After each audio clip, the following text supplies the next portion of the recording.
राजधानी देहरादून में महिलाएं महिला सशक्तिकरण की मिसाल पेश कर रही हैं। ऐसी ही सुषमा वर्मा हैं, जिन्होंने शादी के बाद अपनी तरह कई महिलाओं को जोड़कर एक रोजगार की राह चुनी और अब इन्होंने इतना सफर तय कर लिया है कि इनके ग्रुप की महिलाओं का सामान दिल्ली, मुंबई में प्रदर्शनियों में भेजा जाता है। उत्तराखंड की अगर बात करें तो उत्तराखंड की महिलाएं कई तरह से, अगर खेती की बात करें तो खेती में भी सबसे आगे हैं, वहीं अगर बात करें शिक्षा की तो शिक्षा में भी सबसे आगे हैं।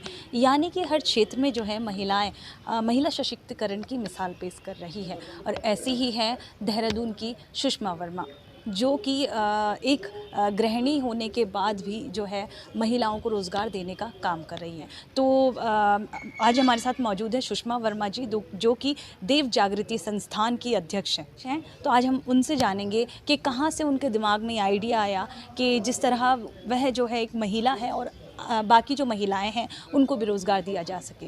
तो सुषमा वर्मा जी, आपसे सबसे पहले ये जानेंगे कि दिमाग में आइडिया कहाँ से आया आपके और कहाँ से शुरुआत हुई, अगर बात करें देव जागृति संस्थान की। हम लोगों ने सोचा कि क्या काम किया जाए, तो हम लोगों ने पहले पैकिंग का काम शुरू किया था। मसाले हो गए, दालों का पैकिंग, तो हम लोग स्टॉलें लगाते थे हर जगह देहरादून में, मतलब जहाँ भी हम लोगों को स्टॉल मिलती थी हम लोग वहाँ लगाते थे।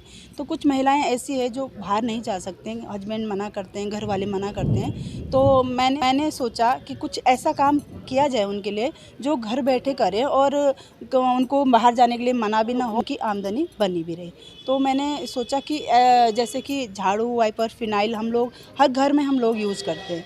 तो मेरे दिमाग में ये आइडिया है कि क्यों ना हम इस चीज़ को बनाएं और हर घर तक हम लोग इसे बेचें, जिससे कि हमारी महिलाओं की आमदनी भी बनी रहे और हमें एक रोज़गार की तरफ हमारा एक रुझाव हो। और मैंने ये सोचा कि इससे मतलब काफ़ी महिलाएं जुड़ सकती हैं और हम महिलाओं की आमदनी बढ़ सकती है।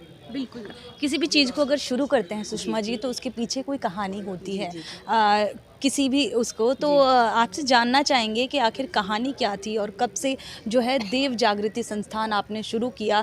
और जैसे कि आप खुद एक गृहिणी हैं, तो क्या माहौल था उस वक्त का, हम ये जानना चाहेंगे कि जब आपकी शादी हुई तो उसके बाद क्या। मैम 2007 में मेरी शादी हुई। वैसे मैं उत्तरकाशी से हूँ। जब मैं देहरादून में आया तो मुझे कुछ पता नहीं था कि मतलब कहाँ जाना है, क्या करना है, कुछ करना है। तो एक बार एक दीदी ब्लॉक से आई हैं, उन्होंने हमें बताया कि जैसे आप लोग घर में रहते हो, तो हमने ये समूह बनाया, लेन देन आपस में ही शुरू किया। तो हम लोगों ने जब धीरे धीरे मतलब हमारा लेन देन अच्छा होने लग गया, हमें बाहर आने जाने का मौका मिलने लगा, जैसे बैंक जाते थे, कभी किसी प्रोग्राम में जाते थे, तो हमने सोचा क्यों ना हम कुछ छोटा सा एक रोज़गार करें। फिर हमने दालों का रोज़गार, पहाड़ी दालों का रोज़गार शुरू किया। उसके आगे फिर हमें बाल विकास से हमें टेक होम राशन का काम मिला, वो हमने शुरू किया। HDFC बैंक से हमें ट्रेनिंग का काम मिला, तो महिलाओं ने जो हम लोगों ने ट्रेनिंग ले रखी थी, तो महिलाओं ने और महिलाओं को ट्रेनिंग दिया। तो ऐसे करके हम लोगों ने पहले हमने अपना समूह हमारा गठित हो रखा था, फिर हमने 5-6 समूह और बनाए। आज हमारे साथ 40-50 महिलाएं जुड़ी हुई। अन्य जैसे कोई झाड़ू की जो सप्लाई करता है, लोडिंग वाले हैं, ये है, तो 100-150 लोग हमसे जुड़े हुए हैं जो आज रोज़गार कर रहे हैं। बिल्कुल। सुषमा जी, ये बात जानना चाहेंगे कि अगर बात करें देव जागृति संस्थान समूह की, तो जो महिलाएं जो भी उत्पाद बनाती हैं, जो भी तैयार करती हैं, तो ये सिर्फ देहरादून उत्तराखंड में ही है या बाकी जगह भी पहुंचाया जाता है? हम लोग जैसे कि हम जो स्टॉलें लगाते समूह वाले, बहुत सारे समूह बना रखे हम लोगों ने।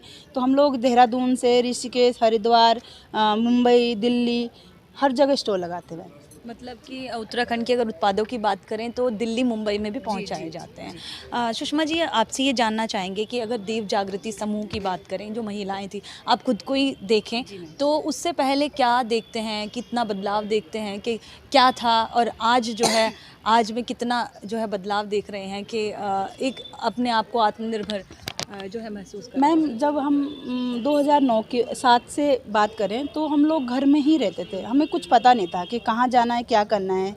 तो उसके बाद जब हमने समूह बनाया, तो हमने जब काम शुरू किया तो उससे आमदनी हमारी बढ़ने लगी, घर वालों की मदद होने लगी। तो आज ऐसा है कि हमें किसी के आगे हाथ फैलाना नहीं पड़ता कि आज हमारे बच्चों की फ़ीस जा रही है या कुछ कर रहे हैं। हम इतने साक्षर हो गए हम, और जो हमारी महिलाएं हैं उन्हें भी, मतलब मुझे नहीं लगता कि किसी से बोलना पड़ता है कि हमारे हस्बैंड की तनख्वाह नहीं आई तो हम फ़ीस नहीं जमा कर सकते हैं।